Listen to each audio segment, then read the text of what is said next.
दोस्तों नमस्कार। दोस्तों article 14, 19 and 21 of the constitution of India golden triangle बनाते हैं। जी हाँ, अगर हम चीफ जस्टिस वाई चंद्रचूड़ साहब और उनकी बेंच ऑनरेबल बेंच का जजमेंट की हम बात करें, जो शायद मेनका गांधी जजमेंट की मिनर्वा बिल जजमेंट या शायद दोनों में जिसका जिक्र हुआ है। एक्चुअली में 14, 19 और 21 हमेशा साथ साथ अक्सर साथ साथ चलते हैं, ये कह सकते हैं, अगर हमेशा ना कहें। मसलन आर्टिकल 14 ये कहता है कि समान परिस्थितियों में समान व्यवहार। जी हाँ, अगर समान परिस्थितियों में समान व्यवहार नहीं होगा तब क्या होगा? तब एक्चुअली में ये होगा कि जो इंडिविजुअल या ग्रुप्स हैं वो अपने आप को कहीं ना कहीं उनका फ्रीडम ऑफ एक्सप्रेशन जो है वो अफेक्ट होगा दूसरे इंडिविजुअल या ग्रुप से, जो दूसरे मतलब समान परिस्थितियों में है लेकिन वो दूसरे कैटेगराइजेशन में है। और जब फ्रीडम ऑफ एक्सप्रेशन अफेक्ट होगा तो हालिया जजमेंट जस्टिस अभय सिंह और जस्टिस उज्जवल भुवन साहब का जो है अभी इमरान प्रतापगढ़ी साहब के केस में, जहाँ पे फ्रीडम ऑफ एक्सप्रेशन जो है उसको अंडर आर्टिकल 21 के साथ काफ़ी क्लोजली लिंक कर दिया गया आपको ये कोर के साथ, क्योंकि अगर फ्रीडम ऑफ एक्सप्रेशन के बिना कोई भी डिग्निफाइड लाइफ संभव नहीं है। अब 14, 19, 21 अब देख सकते हैं आप कि कैसे आपस में कोलेस कर रहे हैं। तो वहीं समान परिस्थितियाँ किसी भी फील्ड से हो सकती हैं। मसलन अगर आजकल थोड़ा वक्त बोर्ड का इशू है तो रिलीजन का इशू ज़्यादा आजकल चर्चा में है, तो जाहिर सी बात है तो 25 और 26 जो हैं वो कहीं ना कहीं 14, 19 और 21 के साथ लिंक होते दिख आपको जाएंगे। अब इन परिस्थितियों में 25 और 26 किस हद तक 14 और 19 और 21 के साथ लिंक है, ये डिपेंड करेगा कि 25 और 26 में जो भी लॉज मतलब जो लॉज हैं 25 और 26 को किस हद तक प्रभावित कर रहे हैं। एक्चुअली 25 और 26 जो हैं स्वयं अदर फंडामेंटल राइट्स के संदर्भ में ही आप देख सकते हैं। अगर अप्रिशिएबल अमाउंट में 25 और 26 अफेक्ट होते हैं तो वो जो 14, 19 और 21 का गोल्डन ट्रायंगल है उसको क्या बोलते हैं, एनलार्ज कर देंगे। जी हाँ, आप 25 और 26 को एक साथ मान सकते हैं तो ये गोल्डन क्वाड्रिलेटरल में बदल जाएगा। और जब कभी भी ऐसी स्थिति आएगी कि 14, 19 और 21 जो गोल्डन ट्रायंगल है अगर वो गोल्डन क्वाड्रिलेटरल में बदल जाता है तो एक्चुअली में फिर कहीं ना कहीं जो लेजिस्लेशन है उसको बेसिक स्ट्रक्चर डॉक्ट्रिन के संदर्भ में आपको देखना पड़ेगा, क्योंकि अब ये गोल्डन ट्रायंगल जो है जो 14, 19, 21 और 25 और 26 को कंसीडर कर रहा है, और कल्चर और एजुकेशन जो है बहुत बार साथ साथ भी चलते हैं, तो 29, 30 को भी आप अलग ना मानिए। बस थोड़ा सा आप ये भी देखिए 29, 30 ये बताने की कोशिश करता है कि कहीं मेजॉरिटी की भीड़ में माइनॉरिटी खो ना जाए तो कुछ एक्स्ट्रा प्रोटेक्शन दे देता है। खैर उस 29 और 30 तक हम नहीं जाते हैं, लेकिन आप उसको भी अंदर समाहित कर सकते हैं, क्योंकि समान परिस्थितियों में समान व्यवहार जो आर्टिकल 14 बोलता है, अगर उसमें एक तरफ जो है अलग अलग रिलीजन का मैटर है तो यहाँ पर सभी के साथ आपको उसी तरह का व्यवहार करना पड़ेगा, आप दो आँख नहीं रख सकते हैं। तो दूसरी ओर अगर इस रिलीजियस मैटर्स में भी क्या बोलते हैं, अगर ये क्या बोलते हैं माइनॉरिटी और मेजॉरिटी का भी इशू है तो थोड़ा सा ध्यान आपको 29 और 30 का भी देना पड़ जाएगा। और रिलीजन, कल्चर, एजुकेशन इत्यादि ये सब जो चीज़ें हैं आपस में कहीं ना कहीं जो है मैच कर जाती हैं। आपको कल्चर जो है वो सबसे वाइडेस्ट और क्या बोलते हैं उसका एस्पेक्ट दूसरा है, लेकिन कल्चर के समझ में, प्रोपोगेशन में इत्यादि में कभी कदार या बहुत हद तक कभी कभी रिलीजन एंड एजुकेशन का एक अपना महत्व होता है। रिलीजन को ना भी कहें, लेकिन एजुकेशन बहुत इम्पोर्टेंट होता है किसी कल्चर को समझने में। खैर जो भी है, तो 14, 19 और 21 साथ साथ अक्सर चलते हैं और ये गोल्डन ट्रायंगल हमेशा कोर पे रहेंगे। Certain fundamental rights, basic structure का पार्ट ये ट्रायंगल अक्सर रहेगा और ज़्यादातर ये साथ साथ चलेंगे।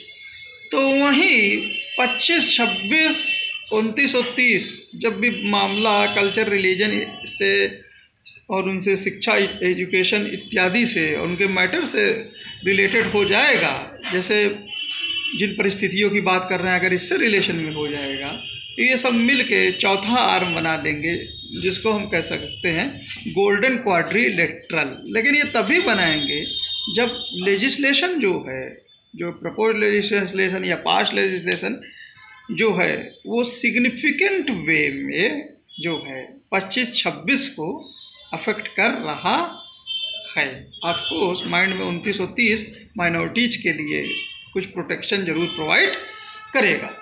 तो ये गोल्डन ट्रायंगल, गोल्डन क्वाड्रिलेटर हर केस में नहीं बनेगा, रिलीजियस और कल्चरल और इस तरह के मैटर्स में, अफेयर्स में ही बनेगा। और उसमें भी हर लेजिस्लेशन में ये क्वाड्रिलेटरल नहीं बनाएगा। डिपेंड करेगा कि लेजिस्लेशन जो है उसका इफेक्ट कितना है। लेकिन जब कभी भी अगर ऐसा होगा, ट्रायंगल अगर क्वाड्रिलेटरल बनाएगा, तो ये दोनों, ये जो बाकी के राइट्स हैं वो भी उस पर्टिकुलर लेजिस्लेशन के संदर्भ में जो हैं वो कोर बना देंगे बेसिक स्ट्रक्चर का। इसीलिए शायद सर्टेन फंडामेंटल राइट्स पूरी तरह से जो है आईआर कोयलो जजमेंट में डिसाइड नहीं है, क्योंकि 14, 19, 21 तो ऑब्वियस हमेशा दिखेगा, लेकिन बाकी क्या बोलते हैं इन सर्टेन फंडामेंटल राइट्स में चौथा क्या बोलते हैं पिलर कब आ जाए या पांचवा पिलर कब आ जाए, वो केस पे डिपेंड करेगा। और ज़रूरी नहीं है कि ये क्वाड्रिलेटरल या पेंटागन बने, लेकिन 14, 19, 21 अक्सर आपको सर्टेन फंडामेंटल राइट्स में दिखेगा। तो यहाँ तक चीज़ें हम अब जब समझ गए, तो अब हम आगे बढ़ने की अब कोशिश करते हैं। अब थोड़ा खुल के बात करते हैं, खासकर जब भारत के मुख्य न्यायाधीश साहब जी हाँ जब अपने सॉलिसिटर जनरल मेहता साहब से जब खुल के बोल सकते हैं, और जब लाइव प्रोसीडिंग हो गई, और लाइव प्रोसीडिंग का श्रेय कहीं ना कहीं पूर्व चीफ जस्टिस डी.वाई. चंद्रचूड़ साहब को जाएगा उसी समय से। और ये लाइव प्रोसीडिंग पे मैं तो सुन रहा था कि इसे ओपन में वे बात करते हैं कि आप क्या बोलते हैं, क्या हिंदुओं के रिलीजियस मैटर्स या अफेयर्स में आप माइनॉरिटी को इंक्लूड करेंगे? तो कोई सीधा जवाब उनसे नहीं मिल पाया। शायद मिल जाता अगर कम्युनिटीज के बीच में ज़्यादा विश्वास होता, और थोड़ा सा अगर इसको ब्रॉड वे में अगर हम समझने की कोशिश करते। रिलीजियस मैटर जो है या कल्चरल मैटर है, जो भी मैटर है, ये ठीक है, एक अपना इसका डोमेन है और ये एक कम्युनिटी के लिए अपना एक महत्व रखता है, इसमें अनड्यू इंटरफेरेंस नहीं होना चाहिए। लेकिन इसी के तहत जो बॉडीज बनती हैं, इसमें जो पार्टिसिपेशन होता है, तो बहुत सारी चीज़ें और स्वयं इनके प्रोपोगेशन के लिए बहुत सारा रिसोर्सेस भी इनको प्राप्त होता है। तो रिसोर्स जो लोग देते हैं, कम्युनिटी देती है, वो रिलीजियस हो सकता है, लेकिन एक बार जब रिसोर्स आ गया तो रिसोर्स का मैनेजमेंट जो है वो मैल एडमिनिस्ट्रेशन नहीं हो सकता है, वो ऑलवेज एक सेकुलर एक्टिविटी होगी और वो देश समाज के बेनिफिट के लिए ही होना चाहिए। तो यहाँ पर एडमिनिस्ट्रेशन के क्षेत्र में जो है वहाँ पर इंक्लूज़न रिलीजियस अफेयर्स में तो नहीं, प्रैक्टिसेस में तो नहीं, लेकिन अगर क्या बोलते हैं प्रॉपर्टी से रिलेटेड मैटर है, उनके एडमिनिस्ट्रेशन के रिलेटेड मैटर है, इस तरह का ट्रस्ट या बोर्ड इत्यादि है, तो क्या बोलते हैं देश समाज की प्रोग्रेस और आपस में सभी समुदाय हारमोनियस वे में चले और सभी लोग जो हैं, जो भी धन इकट्ठा हो उससे बेनिफिट हो, तो और ये चीज़ जो है ऑप्टिमम वे में यूटिलाइज हो।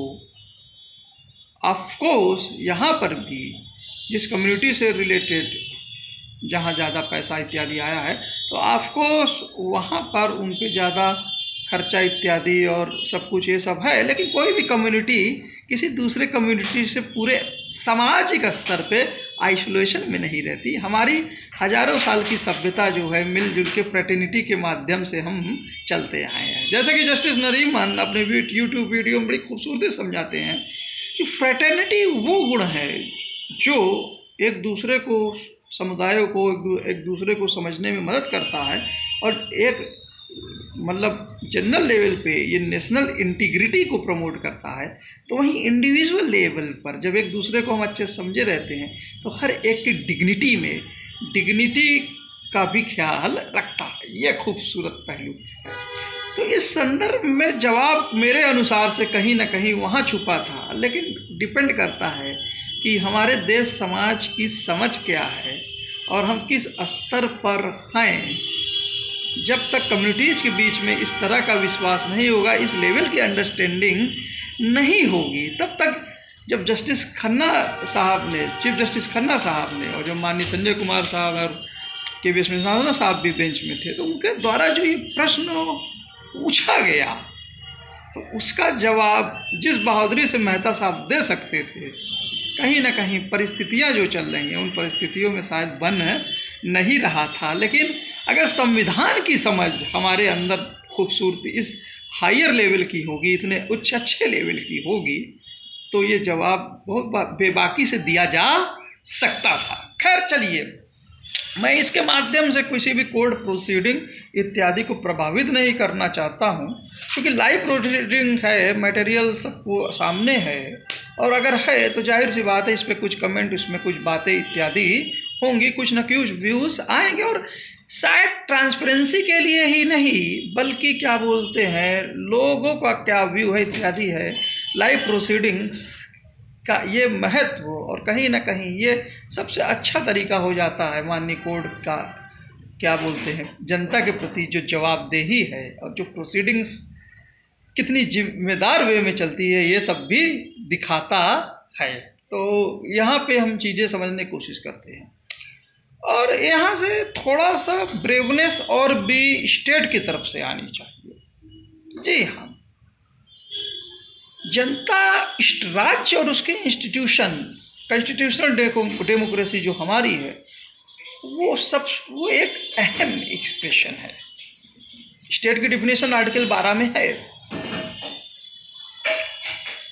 और स्वयं जुडिशरी जब लॉ जस्टिस के लिए बनाती है, इस पोजीशन में होती है, इंटरप्रेट करती है कंप्लीट जस्टिस आर्टिकल 142 के तहत कि न्याय कर सके, अगर लॉ में कोई कमी है या गाइडलाइन इत्यादि बनाती है तो कहीं ना कहीं स्टेट का पार्ट होती है। ऑफ कोर्स जस्टिस के समय, जस्टिस डिलीवरी के समय वो स्टेट का पार्ट नहीं होती। खैर, स्टेट जो है और उसके सभी अंग जो है भारतीय संविधान में हम जनता के बहुत सबसे अहम इम्पॉर्टेंट एक्सप्रेशंस में है, और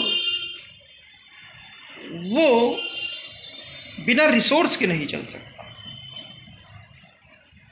और उसकी भी जिम्मेदारी है कि जो रिसोर्सेस हैं वो ऑप्टिमम वे में यूज़ हों, और जो जनता को राइट्स मिले हैं वो तभी वो यूटिलाइज कर पाएंगे जब उनके पास कुछ बेसिक रिसोर्स हों और इतनी ज़्यादा आर्थिक सामाजिक इनइक्वालिटीज़ ना हो। ये राज इंश्योर हमेशा से करता आया है और करेगा। तो जहाँ कहीं भी भले ही रिलीजियस चैरिटी इत्यादि से, जिस भी तरीके से एसेंशियल प्रैक्टिस आदि से किसी भी धर्म में हो, अगर बहुत ज़्यादा संपत्ति जो है इकट्ठा होती है रिलीजियस इंस्टीट्यूशंस के पास, किसी भी धर्म का हो, तो यह राज्य की जिम्मेदारी है कि इस संपत्ति का सेकुलर यूज हो, ऑप्टिमम यूज हो और कम्युनिटीज के म्यूचुअल बेनिफिट्स के लिए यूज हो। ऑफ कोर्स कुछ का कंट्रीब्यूशन ज़्यादा है, कुछ का कम है, लेकिन प्रोपोर्शनेट होना चाहिए। और बेनिफिट ऐसा नहीं है कि केवल उसी समुदाय तक ही सीमित रहना चाहिए, इसके सेकुलर यूज से वो दूसरे तक भी वो स्पिल ओवर या ट्रिकल डाउन होना चाहिए।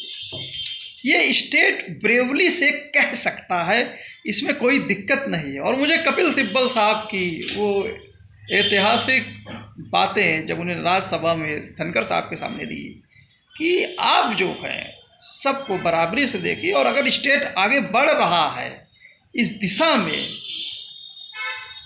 और इस अंडरस्टैंडिंग के साथ, तो उसको वक्त ही नहीं बल्कि जो बड़े बड़े हमारे मंदिर हैं, ट्रस्ट हैं इत्यादि हैं, जहाँ बहुत सारा पैसा और इत्यादि सब कुछ आता है, लैंड ही नहीं और दूसरी भी तरह की प्रॉपर्टी दान इत्यादि, तो समान रूप से सभी तरफ बढ़ना पड़ेगा।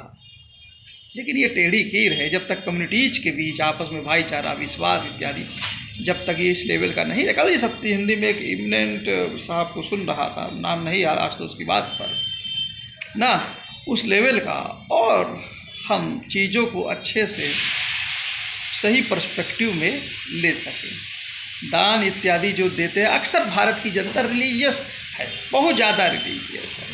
अभी आप कोई दूसरे काम के लिए दान मांगेंगे तो शायद उतना ना मिले। आप कह दीजिए पीएम फंड में या स्टेट फंड में कैलेमिटी आ गई तो शायद उतना ना आए, लेकिन रिलीजियस मैटर्स में उसका दिल अगर कहीं दिख गया, कोई परेशान है, कहीं मंदिर पे गए, कहाँ गए, तो वो बहुत अच्छी चीज़ है, मैं मानता हूँ। लेकिन उस पैसे का सबसे अच्छा यूज और समाज के सभी वर्गों के लिए यूज, हारमोनियस वे में यूज, ऑप्टिमम यूज जो है, अगर ये सुनिश्चित है तो इंस्टीट्यूशन को अपने अफेयर्स मैनेज करने का हक है, लेकिन वो राइट डायरेक्शन में, सही डायरेक्शन में एडमिनिस्ट्रेशन कर रहे हों और कम्युनिटीज़ में ये ट्रिकल डाउन हो रहा हो, भाईचारा बढ़ा रहा हो, सभी इस धन का उपयोग से देश समाज का ओवरऑल फ़ायदा हो रहा हो, तो राइज इस एडमिनिस्ट्रेशन के लिए नज़र रख सकता है, राज उसका पार्ट हो सकता है। ऑफ कोर्स समान परिस्थितियाँ में अलग अलग रिलीजन ग्रुप्स इत्यादि उनके साथ समान व्यवहार होना चाहिए, लेकिन कभी कभी तो ये भी देखना चाहिए कि मेजॉरिटी की भीड़ या इत्यादि में माइनॉरिटी को जो संरक्षण 2930 में है ना, कहीं वो गुम ना हो जाए। लेकिन ये बहुत हल्का है, बारीक है। अगर कोई बड़ी कम्युनिटी है, माइनॉरिटी कम्युनिटी है, उसकी तुलना हम कोई छोटी लिंग्विस्टिक, कल्चरल और क्या बोलते हैं लिंग्विस्टिक कम्युनिटी से नहीं कर सकते हैं। यहाँ पे भी थोड़ा सा प्रोपोर्शनेट हमको सोचना होगा और सोचना चाहिए। उम्मीद है ये एपिसोड आप लोगों को पसंद आया होगा। जय हिंद, जय भारत, थैंक यू सर। तो वहीं पुण्य प्रसून वाजपेयी साहब को भी सुना करिए, बहुत फिलोसफिकल वे में बहुत गहरी बात वो बोल दिया करते हैं। जय हिंद, जय भारत, थैंक यू सर।